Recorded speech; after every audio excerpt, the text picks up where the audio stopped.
Welcome to the 2011 Distributech in San Diego. We're here at the 3E Technologies booth and we're with Thurston Brooks. Thurston, tell me a little bit about 3E Technologies. Well, 3E Technologies is a DoD contractor. We develop technology for the U.S. government and the U.S. Navy. We've been in business for about 13 years, and the technology that we develop is wireless technology, security technology, and physical security. Our three basic product areas are wireless sensor networks, a CyberFence concept, which is secures the boundary around cyber assets, and VirtualFence. VirtualFence is a system that uses video and analyzes the video remotely, detects intruders, and then sends that intruder information back to a central control station. All of the processing is done remotely in one of our boxes. Like, for example, on the pole up here, our box up there has a DSP video processor inside of it, so all of that occurs at the remote location. So Thurston, you told me a little bit about the VirtualFence, but I'd like to hear a little bit more on how this TV ties into it.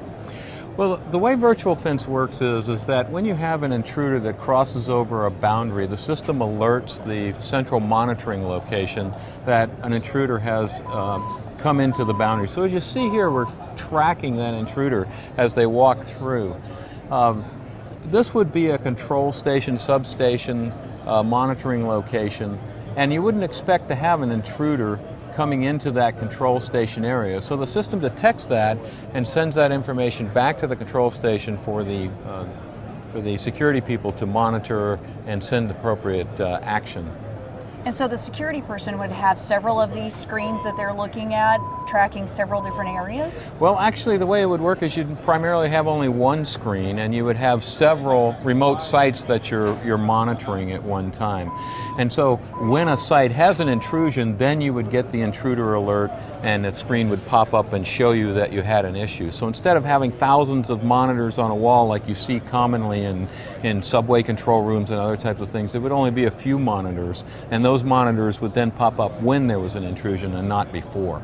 Tell me a little bit about what's the difference between the VirtualFence and the CyberFence. Well, the CyberFence is really a securing the cyber assets. So, for example, in a remote substation, you have your SCADA system and you have various types of cyber assets that you have to secure. So CyberFence guarantees that you don't have intruders coming into there with hackers and that kind of thing. So it's not a physical intrusion, it's a cyber intrusion. Sounds good. Now, if somebody'd like to look up a little bit more information about the products that you just described, what website would you send them to? I would send them to www.3eti.com. Sounds good. Thank you, Thurston. Have a great Distributech. Thank you very much.